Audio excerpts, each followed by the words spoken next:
Get ready to step into the realm of unrevealed mutants and untold adventures.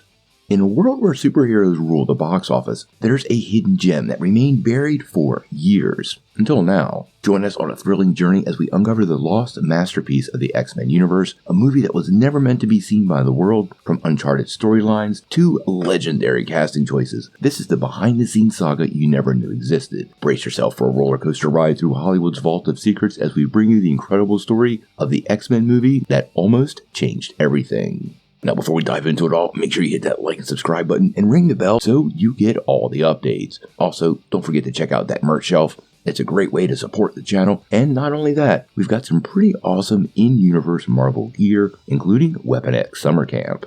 The X-Men franchise is massive. Marvel's mutants have had 13 movies so far, including spin-offs, and are about to relaunch once again in the MCU over at Marvel Studios. Now, a full decade prior to Bryan Singer's groundbreaking adaptation of the X-Men for the silver screen, the visionary behind some of the mutant team's most iconic stories, Chris Claremont, had a vision for an X-Men movie. Now, Claremont is known for fully revitalizing the X-Men over at Marvel Comics, and quite honestly is considered the team's pinnacle creator by many fans. Although we've got some amazing talent in the X-Men movies, he had a dream of some serious heavyweight talent, including James Cameron, Catherine Bigelow, Bob Hoskins as Wolverine, and Angela Bassett as Storm. Now, Chris Claremont recently shared the genesis of this idea during a panel at Columbia University, where he commemorated his decision to donate his archives to the institution. Now, he did a huge Q&A session with longtime X-Men editor Louise Simonson, but when discussions about the film came up,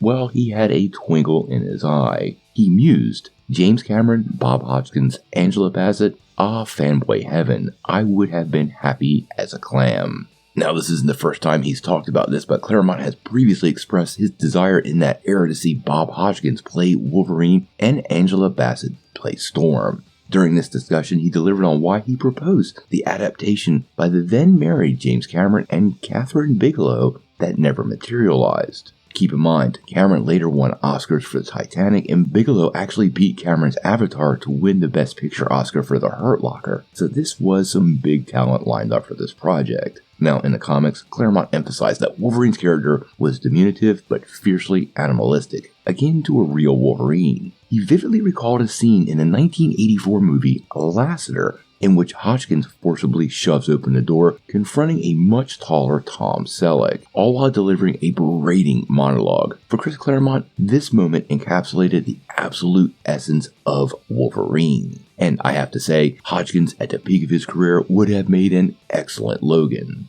Now, he went on to recount how in 1990, Cameron established a new studio called Lightstorm Entertainment. He and Marvel Comics luminary Stan Lee pitched the idea of an X-Men movie to Cameron. Claremont said, "Just think about this for a minute. James Cameron's X-Men, directed by Catherine Bigelow. That's what we were envisioning." However, these plans unraveled as they engaged in discussions, eventually realizing that the X-Men deal was kind of falling apart. Bigelow even drafted a screen treatment for the X-Men, but sadly it faced insurmountable challenges due to various parties holding the rights to Spider-Man, which Marvel had sold multiple times over its evolution to Carlico, Universal, Fox, and several others. Now, fast forward to the 1990s, where Claremont returned to Marvel after leaving the publisher in 1991. This time, he was vice president and editorial director. At that time, producer Lauren Schuler Donner had been developing an adaptation for several years, but according to Claremont, the project had stalled. Fox couldn't find a way to bring the concept to life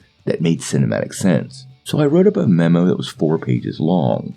Apparently, the memo described what made the X-Men different from other superheroes, and this was the core concepts that was brought to Fox's top brass. He went on to say that within 3 days, the project was greenlit, and ultimately, this was Bryan Singer's X-Men that was a massive hit in 2000. Now, apparently Claremont had no grievances with Singer's X-Men, or for the casting choices of Hugh Jackman and Halle Berry. But I have to say, as a point of nostalgia, set back in time in the mid-1980s, Bob Hoskins and Angela Bassett taking up those roles would have been awesome. We can't help but ponder what might have been had Claremont's X-Men project had ultimately come to fruition.